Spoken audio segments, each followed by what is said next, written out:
I'm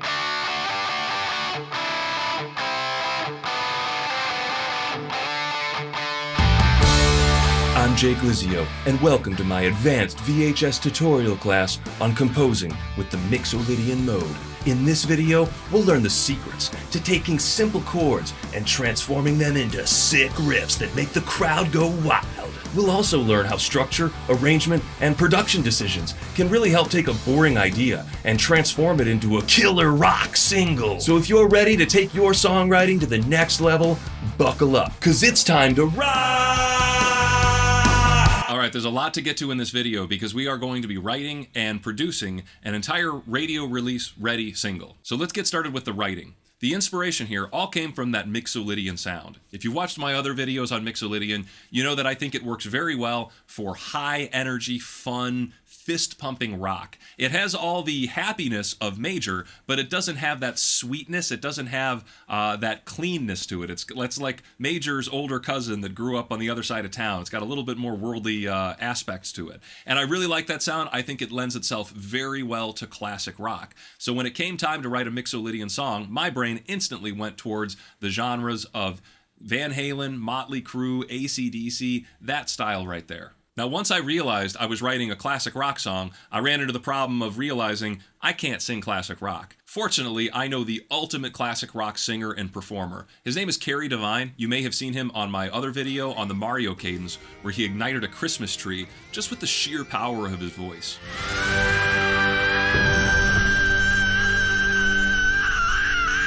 But Kerry is a real creative force. Not only is he the frontman of several bands like Lava Rock, a Chicago-based band, and not only did he create an entire act, Rockstar Roadshow, but he's also a writer and was a perfect person to collaborate with on an idea like this. You see, I knew I wanted to write classic rock, but I didn't know what I was going to write about. So I sent him a text asking if he'd sing for my song, and I also mentioned that if he had any ideas for what the song should be about, to let me know. I was going to do something silly like write about supernovas or tsunamis. That felt like a very 80s metal thing to write about. But he came back with this text suggesting a song, "You're gonna get what's coming to you." And once I heard those words, it really set off everything into motion. The energy, the attitude, the concept, and how the lyrics would be framed. It's so important to realize that before he sent me that text, I really had no concept of what this song was actually going to feel like. So it's important to keep in mind that, songs grow. Not always are you gonna have the complete vision all at once. Sometimes you'll just have a part of the vision. In this case, it was, I knew I want to do 80s hair metal. What's it going to be about? Well, that piece of the puzzle didn't get answered until I started collaborating with somebody else. So once I had this better vision of what this song was actually going to be like, I started actually writing riffs on my guitar. I knew I wanted it to sound cool. I wanted it to be a riff that if I was 16 or 17 and just started playing guitar, I would hear that in the radio and think, I want to learn that guitar riff. So I picked the key of D Mixolydian, and D Mixolydian is the same notes as the G major scale, except we will be focusing on the note D instead of the note G. Likewise, it's the same chords as the G major scale, except we're going to be resolving and starting on the chord D instead. Now, in any Mixolydian key, I believe that the holy trinity of chords, the three chords you really want to be using, are the major chords that are in that key. For example, in D Mixolydian, I have access to a D major, which is the 1 chord. I have access to a C major, which is the flat 7, and I have access to the 4 chord, which is going to be G major. Just those 3 chords in nearly any combination give you this really fun, major, upbeat rock kind of sound. It's really bright, but it's not like sickeningly bright. So I already knew I was going to be composing with those 3 chords, D major, C major, and G major. But that doesn't sound cool to me. How do you get a cool sounding riff? Well, one of the things I always like to do is to pedal a chord progression over a consistent bass note. So we're in the key of D here. What if we played a D major over the D note, like this? And then what if we played our C major over that same D note? So we're letting D ring out on the bass, but the C major is on top. Now we'll play a G major, but D is still on the bass. And then we could go back to a D. So we'd get D major, C major / D, G major / D, and then D major again. Taking that concept, I just started riffifying it. Here's little bits of the chord, here's little bits of a D major, and then a little bit of a D suspended. And then here's a little bit of a D sus2, and then I snap into a C major. And then here's a little bit of a G major, all being played over D. and then just a root and an octave D. So what I've basically done is taken this simple chord progression of D major to C major to G major, and I've turned it into this riff here.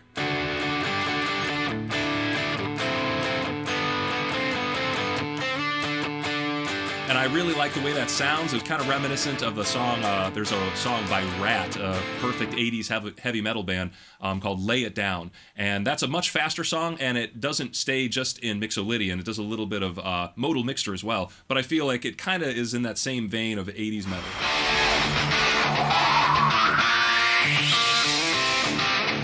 Now, one thing I have to bring up, throughout this entire song, one of the most difficult things to get just right was all the syncopation. If you really pay attention, you'll notice that a lot of my downbeats, a lot of my 1 beats and 2 beats and 3 beats are completely eliminated or not stressed at all. And instead, it's the ands, it's the upbeats that get the accent. So a lot of these measures start 1/8 note early than they might normally do. And that's an important thing for your band to know. If your band doesn't know that you're coming in an 1/8 note early, you kind of get these mushy little transitions instead of real tight punches. So throughout this entire thing, you'll see, like this main riff, if I try counting it, and 4 and 2 and 3 and 4 and 2 and 4 and 2 and 3 and 4 and 2 and 4 and 2 and 3 and 4 and 2 and. You hear how many ands there are, right? There's not a lot of big ones, not a lot of big 2s and 3s and 4s. It's all in between those downbeats. And that helps give it that syncopated, bouncy feel. But I just want to stress to you, when you're producing a song, those little rhythmic complexities are extremely important to make sure the rest of the band is aware of. Your bass player and your drums really want to be paying attention to, are we coming in on the 1 beat, or are we coming in on a syncopated beat, before that or after that a little bit.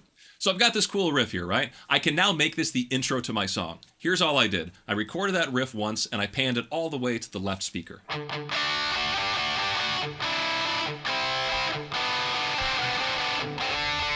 Then, on a different guitar, I recorded it all over again, and I panned it all the way to the right speaker. But when this guitar track comes in, I also had the drums come in with a big kick and crash, and I also had the bass guitar come in on a giant D note.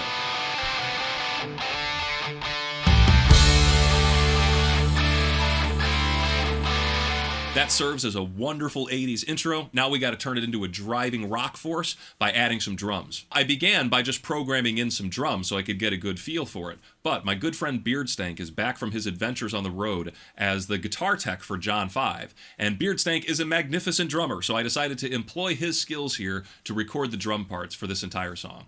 As the producer of this song, I trusted that he would play the right part, but I specifically asked him to try to make it as easy as possible for 95%. I wanted the drum part to be easy enough for a kid in middle school to learn, except for just a few little parts that were outside of their range. And he took that direction perfectly through the whole song, giving us a really energetic and dynamic drum track that never gets boring and never gets into the flashy overplaying territory, which in my opinion is exactly what you want for a song like this, that is just meant to appeal to the masses. Now here's what his drums sounded like when we recorded them and didn't add any effects or processing to them.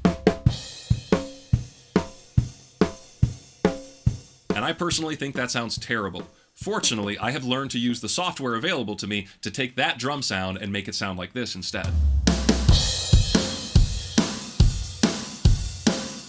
This involves lots of compression, gating, equalization, but more importantly, I've sampled the sound of his actual snare drum and his kick drum using triggers that I created just using the stock effects in Ableton. So adding those big drums underneath our guitar part sounds like this.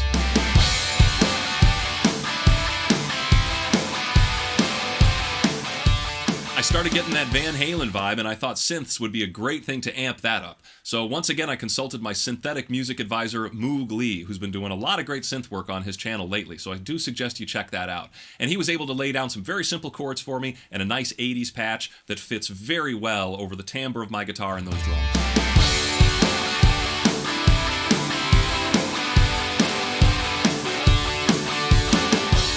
Now it's time to address what the bass should be doing. And I had about 4 or 5 different ideas that I all loved for the bass. And this is one of the big problems with composing. Which ideas do you keep? Which ideas do you throw away? Sometimes you can find a way to kind of use all of them if you're clever. So I'm going to show you a few of the different ideas I had and then how I ended up settling on the final versions of those different bass lines. First, we know that my chord progression is just a D and a C and a G. It's just being pedaled all over a D. So I could outline those chords. I could outline the D note and the C note and the G note to just rock out on those notes rhythmically underneath that riff, and I'd get something like this.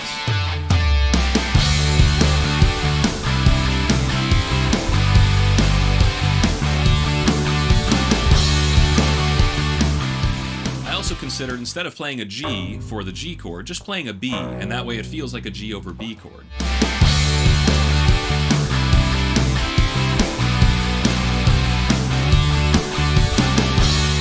Next, I experimented with straight eighth notes on the bass, going down those exact same notes we just talked about. D for the D chord, C for the C chord, B for the G chord, so we have a G over B, and then back to D for the D.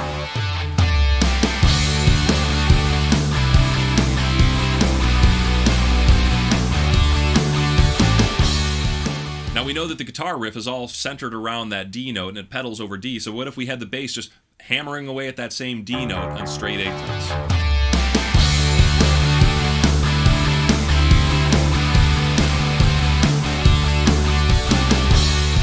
Now I really liked the way that sounded, but to me the magic happened when I started taking those eighth notes and started playing them staccato instead, so they didn't actually ring out all the way through. It gave it a really great pulsing effect, as you can hear.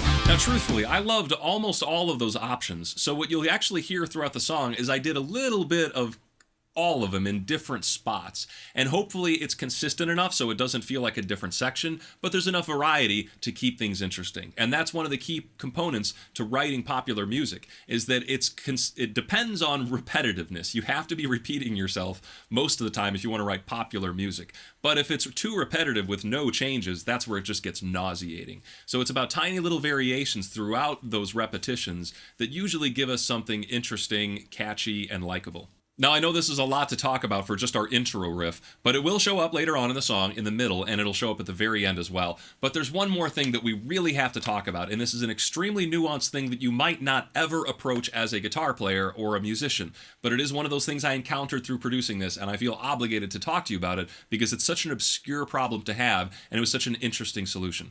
You see, our guitar is an equally tempered instrument, which means that some of our intervals are naturally out of tune, like the major third. If I try to play a major third here on D, you might be able to hear that just in isolation, those two notes are actually out of tune with one another. It's not like my strings are out of tune with one another. If I try to play a perfect fifth, you'll hear that that's nice and in tune. But these two notes, there's some dissonance there. And the only way we can do that, the only way we could fix it, is by flatting the major third just a little bit. Or we could raise the note up underneath it, the tonic note. But what I'm going to do here is just detune my second string just the tiniest amount, so my major third becomes perfect. And now it is a perfectly tuned major third. The only problem is that when I get to this chord, my G, now this note is a little bit flat. So I actually have to bend it sharp so it's more perfectly in tune. Now, this is extremely subtle. Like I said, I've never actually gotten this far into the weeds with something like intonation just to record. But when you hear something, you fix something. That, to me, is my rule of production. If you can hear something and you don't like it, you should be able to find a way to fix that. And to me, I kept hearing the rattly dissonance of an equally tempered major third, and I thought, we could just fix that. I could get rid of that thing I don't like by just detuning my guitar for the rhythm part, and then learning to play it with a little bit of a bend there. And it took quite a few plays just to get it right, because that bend was a little awkward for me. But comparing them side by side, I really do appreciate the effort of that perfectly tuned major third.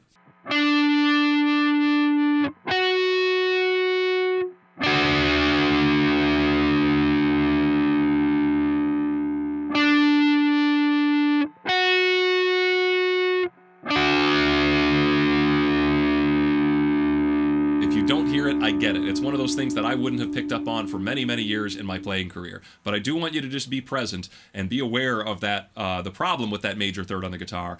It's much easier to hear with distortion. If your ear is having trouble hearing it, you should be able to hear that dissonance between those two notes when you're heavily distorted as opposed to playing on a clean setting. All right, so we're finally done talking about the intro riff. Let's get into our verse section, which is fortunately a very easy thing to talk about. We're using those same 3 chords, D major, C major, G major, and D major. Except now I'm turning them into root position power chords, and I'm playing them with just some steady palm mutes. 1, 2, and 3, and 4, and 2, and 3, and 4, and 2, and 3, and 4, and 2, and 3, and 1, 2, and 3. So it's a nice little groovy thing, right? We're chunking away at some power chords. Instead of these chords ringing out big and loud like they were before, now they're kind of in that lower register. And that is like a nice bed, a nice soil bed upon which our vocals can really shine on top. So we've got to start writing melodies and lyrics for our verse. Now we're in Mixolydian, and Mixolydian has this really shining brightness to it, but can also be easily polluted with this bluesy twinge as well. So I chose to kind of walk between both of those lines. The first half of my melody really kind of accents the F sharp, the major third aspect of Mixolydian, which is in the scale, but then the second half of the melody brings in a minor third instead to kind of start bordering onto a blues feel, which is pretty much like the foundation of AC/DC's music. In case you haven't seen my video on AC/DC and Mixolydian, please watch that if you haven't, because all of this stuff will make a lot more sense if you've seen that. So let's take a look at the melody on top of these chords, and I'll point out where the major third occurs versus the minor third. You stole my heart right from the start. Now you're stealing my love away. Living life where nothing can last, but someday you're gonna pay. So we've polluted our Mixolydian tonality right here, right? We were supposed to be using F sharp, and we have chosen the F natural instead. Why? It's because I like that sound. Listen to what it would have sounded like if I kept everything in pure Mixolydian. It would have been a little too happy for my tastes. Right from the start, now you're stealing my love away. Living life where nothing can last, but someday you're gonna pay. So by introducing that minor third over our major tonic, we get that kind of bluesy grit sound. And this is something I've been talking a lot about lately. If you watched my blues course, we really got into that idea of this minor third and getting into the major third and the neutral third in between there. There's a lot of gray area there. And here you can see that I'm really trying to employ both aspects of the third there. In some tonalities, you can almost think of the third as being movable. You could make it a major third, you could make it a minor third. It's like optional when and where you choose it. Now, let's talk about the pre-chorus and introduce one of those signature Mixolydian chords. In D Mixolydian, my 5 chord is actually A minor, right? In any other D key, your 5 chord is probably going to be a major chord, right? But all of a sudden, we have an A minor for our 5 chord. And I don't want to call it a sad chord, it's just a very melancholy kind of sound. You know, you've got all this brightness from Mixolydian, and then you get that little bit of minor twinge to it. It's a really lovely chord, and I thought it could be used here in our pre-chorus. We could play our A minor with a little bit of a palm muting pattern, and then back to D with some suspendeds. So A minor, and then D sus4 to D, right? And the rhythm that I ended up writing here actually ended up evolving from a combination of the vocal melodies that were written. So initially I was just plowing away at those chords, but once I heard the vocal melodies evolving, I ended up changing my guitar parts to help complementing the vocal part. Then later on, the drummer, Beardstank, ended up hearing that little connection and that ended up accenting some of those rhythmic changes too. So throughout the process of writing a song, don't be afraid to revise old parts to help complement new parts.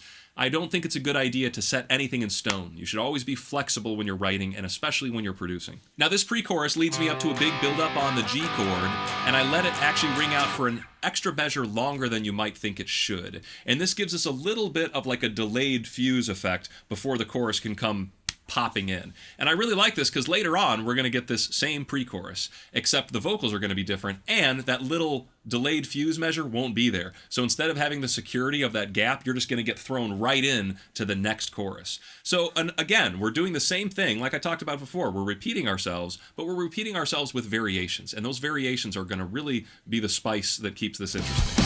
I used to think you were something special, but look at you now, babe. Your heart is rotten to the core. So when it comes time to even the scum, you're gonna get what's coming to you. I see you running. Before before I go any further, let's talk about what this entire structure is going to be like. If you haven't figured it out already, it's going to be the cookie cutter structure. I recently did a 3-part series on song structure for my Patreon subscribers. If you're one of them, you already know this stuff. But what we're going to have is we're going to have an intro, a verse, a pre-chorus, and a chorus. Then we repeat all of that.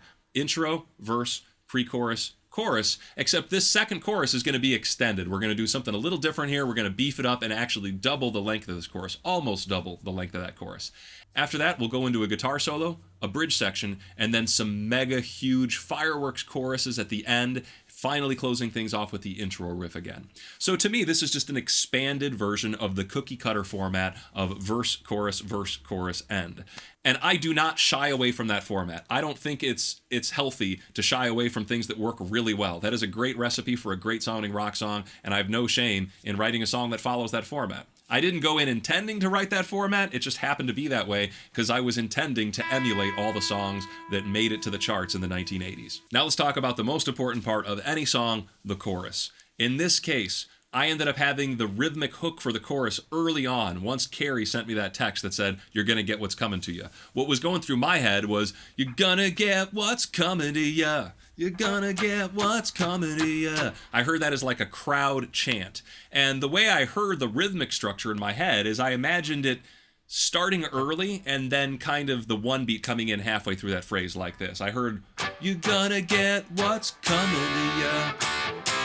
Right? So if you look at the rhythm there, the word "coming to you" really starts on the one beat and everything else happens before the one beat. So it's kind of weird to have your chorus hook start early, but it still works. It's a big crowd chanting chorus and it fits in perfectly over those chords. There's also an element of rhythmic hook in here. I really wanted to have this,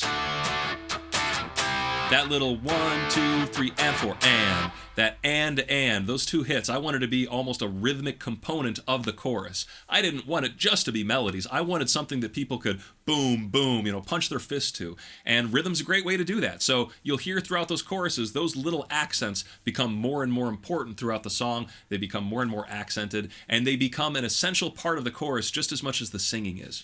Now, throughout the recording process, we slightly revised that rhythm from "you're gonna get what's coming to ya" into this rhythm of "you're gonna get what's coming to ya." So a little bit more syncopation there, and I really liked the way it flowed over it. So once again, it was one of those things that I initially wrote a certain way, but once I started collaborating with Kerry and I started hearing how the singing was going, I ended up changing things over to that style instead, to that rhythm cadence instead. You're gonna get what's coming to ya.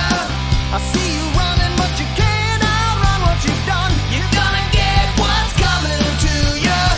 You burn a friendly little. Now let's get into the weeds here again with this minor third versus major third thing again here. You can hear my melody is "you're gonna get what's coming to ya." And if I played that as a pure major third every time, it's just too happy. You're gonna get what's coming to ya. You're gonna get what's coming to ya. It's just too bright and likewise, if I use the minor third every time, it's just too dark. You're gonna get what's coming to ya. You're gonna get what's coming to ya. So here, it was really important for me to balance where does the major third come in and where do we start blending in that minor third with that major third. So what it ends up being is "you're gonna get what's come," and that word, on the word "come," we have the major third, the F sharp. But then when we return to ya, it doesn't quite make it there on the word ya. It gets into that neutral third territory, in between a minor third and a major third. It kind of swoops up there. I know this is subtle, but I couldn't stand it in the other directions. I really had to have it right there because my ear was telling me it that way. So these aren't things you put into your production because you want to, show off your knowledge of the neutral third. You do it because something rubs you the wrong way. And you think, how can I fix that? And to me, it was really a matter of getting that feel just right. You're gonna get what's coming to ya. And if you have it too flat, it sounds weird. If you have it naturally in the major third, it sounds too happy. Somewhere in between there happens to be the right answer. And I just think that's kind of fascinating. You're gonna get what's coming to ya. All right, we can take a break here because we've done quite a bit of work. We have an intro, we have a verse, we have a pre-chorus, we have a chorus. We're just going to repeat all that stuff again. We'll bring back in our intro again, but this time we'll have our bass just plow away at a low D note instead of a higher D note. And it'll do a little bit more interesting stuff with that walk down stuff I showed you earlier. You're gonna get what's coming to you.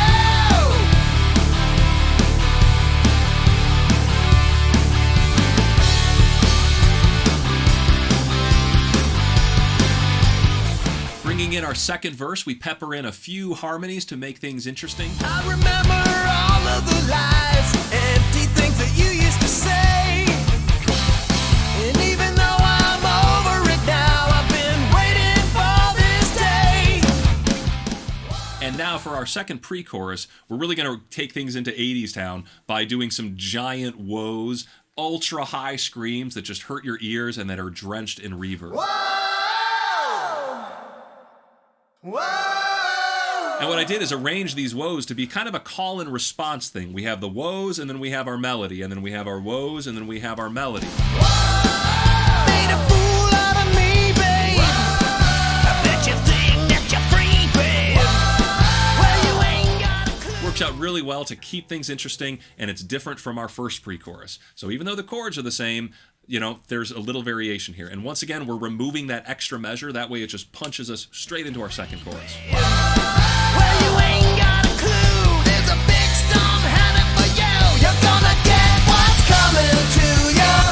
I see you running. Now this second chorus is a double chorus. We're basically going to, instead of doing it 2 times, we're going to do it 4 times. But instead of actually finishing that 4th time, we're going to end things early. We don't actually get the last 2 measures. We just throw you straight into the guitar solo section. And to really make things new and refreshing and kind of chaotic, because this is where you're supposed to get what's coming to you. Here's where it actually comes to you. And it's got to be kind of wild. I wanted to leave Mixolydian behind. We gotta lay Mixolydian to rest because it's not weird enough for the chaos that's inevitably going to ensue for the person we're talking about here in this song. So from D Mixolydian, I ended up just moving down a 5th to the tonality of A rock, A metal, A Metallica. It's just a conglomeration of notes based around an A minor triad. We have an A power chord, but we've got a C, a B flat. We also have a G sharp. So it's certainly not A major.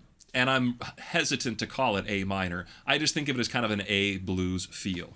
It is related to D Mixolydian as it could be like the relative Dorian. You could think we changed to A Dorian all of a sudden. But I'm not really thinking of it that way, even though you'll hear my lead uses a lot of natural 6. So I'm just thinking of it as a blues rock thing. And the soloing that I did all is in a blues scale with a little bit of that minor 3rd to major 3rd bending. Of course, I got to do that stuff. And a lot of the natural 6th as well. So I just kind of think of this as a mess of minor tonality, bluesy grunge stuff. And we've discussed this kind of thing before in my video on the Metallica scale. So if that concept is kind of weird to you, check out my video on the Metallica scale to see what I mean about minor-ish.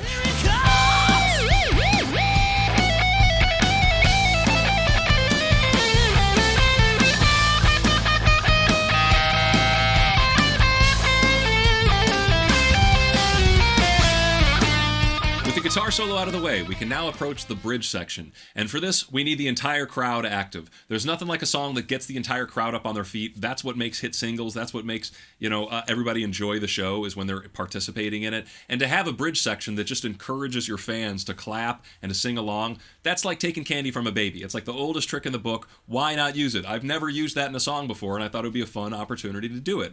So what we did here is take that hook, you're gonna get what's coming to ya, and I sang it in as many characters as I could. I had my friends sing it in their voices, and I had Kerry sing it in a few different voices. We made this mob vocal, the angry mob, coming towards you as this bridge section continues. You're gonna get what's coming to ya. And the instrumentation here is very sparse. You can hear that the bass guitar and the drums are just hammering away on the backbeat, the 2 and the 4. And once again, we're using that call and response kind of vocals, where the mob says their thing, and then our lead vocalist says his thing, and then the mob chants, and then the lead vocals come in. Gonna get what's coming to ya. Just a matter of time until you pay for your crimes, yeah. You're gonna get what's coming to ya. A look in your eyes, I can see the surprise, babe. So our energy level is down here. We used to be way up here, and we've brought the energy level way down here. We're going to ramp it up a little bit just by adding in a nice tom groove on the floor tom, which is a great suggestion by Beardstank. Rise, I can see the surprise, babe. You're gonna get what's coming to ya. It's the end of the road before it all Now we really need to explode into this final chorus that's coming up. And a great way to do that is to just suck all the energy out of the room here really quick before that chorus actually hits. To do that, we just have the drums cut out, we have the bass cut out, we have pretty much everything disappear except one little vocal track. So all of the spotlight is on our vocals, and that helps us kind of build up into the final ending as the vocals go into their fireworks, and we have just guitars rocking out, we have our mob vocals, we have our guitars, the rhythm guitars, we have the accents playing, pretty much everything all together at once for this fanfare firework ending. And there ain't no way to escape. You're gonna get what's coming to you. Now to close things out, I actually for the first time brought in a real clear reference to our dominant chord, A major. So A major isn't in the key of D Mixolydian, but, you know, dominant chords are a thing you should be thinking about. I don't care where you're at. You should always be keeping in mind that, hey, if I go up a fifth and play a major chord or a seventh chord, it's going to give me a great device to get back to where I'm at. So it doesn't matter what key you're in, the dominant chord is a great tool to use. So since we've been avoiding it, you know, we've been using A minor a lot. We haven't seen A major. Here's an instance of an A major to help us finally launch back to what's coming at you. Finally back to D major for our intro riff to close things out.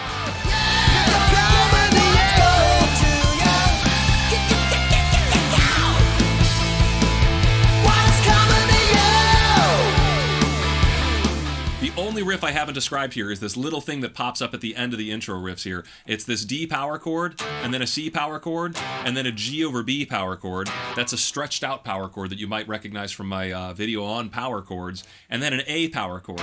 And that A power chord could be parsed as a dominant chord, but I don't give you enough information to know if it's minor or major. That's one of the few instances where I really see it as just an A5.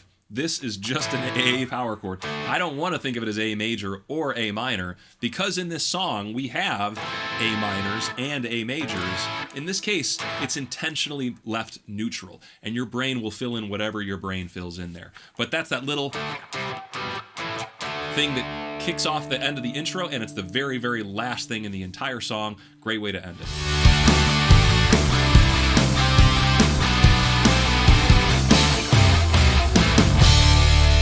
It's actually not the last thing in the song. The way you're supposed to end your song is like this. After about 4 seconds, you let your drummer do one of these. So, now that we figured out how all this stuff was written, let's take a listen to what it actually sounds like, as I proudly present to you What's Coming to You.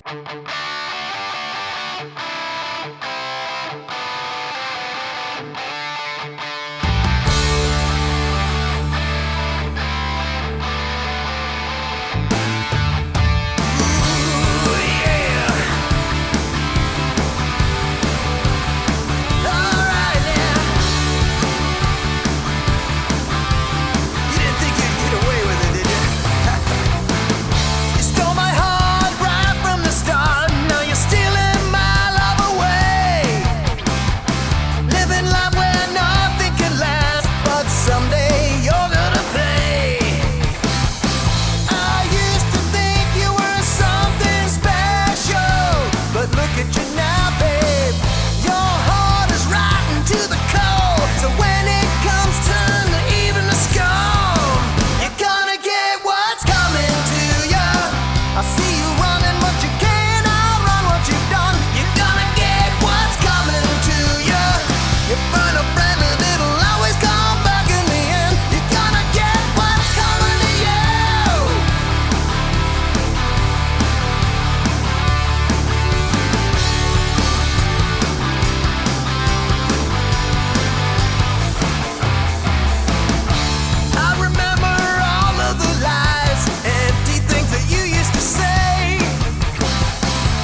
Now, at the risk of sounding arrogant, that to me is a song that if you don't even mildly like it, you have to check your pulse. It's got everything going for it to be a fun song to listen to. And I wrote it with that intent. I want it to be a thing that mom can rock out to, that dad can rock out to, that kids want to learn on their guitar, that the entire crowd rocks out to.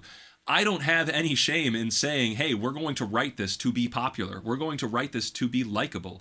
That is a good goal. I think it's a good goal to say, hey, I want people to like my music and I'm going to do things that are sounding likable. I don't think it's the only reason you should be writing. I think it's a horrible, misguided attempt to make that your only thing in life, is to make people like what you do. But, if you're trying to present your music in a way that is more palatable, or that is more marketable, or that is more commercially successful, I think it's really helpful to think about, like, hey, let's make this song fun and enjoyable. I know a lot of 80s bands weren't thinking about Mixolydian and neutral thirds when they were writing, but you know what they were thinking about? They were thinking, hey, this section is too long. We should get to it earlier. So let's chop out these 4 beats. They were thinking things like, we need to switch to a different note because, man, we've been here for too long. These are the concepts that we all use as good composers. I'm just trying to use the language of formal theory to describe it. But good bands do this even if they don't know what neutral thirds and Mixolydian are. They're using the same concept of, like, does it feel good? Is the crowd going to like this? Is it going to be enjoyable? At least I think good composers, at least take the listener in mind when they're creating things. And this entire song is literally written as a treat. It is written as a big apple pie that I'm baking, and I want it to be as tasty and delicious to as many people as possible. It's just supposed to be mass appeal. And I think that's a fun thing to pursue as a composer. I had a hell of a fun time making this, and hopefully you had a hell of a fun time listening to it and seeing how it was all created. Now, mad props to Kerry Devine. I cannot stress enough how successful this was because of his contributions. Collaborations work well when you're reinforcing the other person's weakness. For me, I have a real problem coming up with big picture ideas. I didn't know what I wanted to write a song about. I just knew what it wanted to sound like and what it was going to feel like. I had no lyrical concept at all what I should actually be singing about. And once Kerry gave me that simple suggestion of you're going to get what's coming to you, boom, everything came together. I met up with him for some brainstorming sessions, and he and I just bounced words and concepts, ideas off of each other, all lyrical things that really helped me crystallize what should my words be, what should my melodies be. And then once I gave him those words, I actually had to sing a guide track and give him my versions of the melodies and the lyrics, which is horribly embarrassing when you're a singer like me.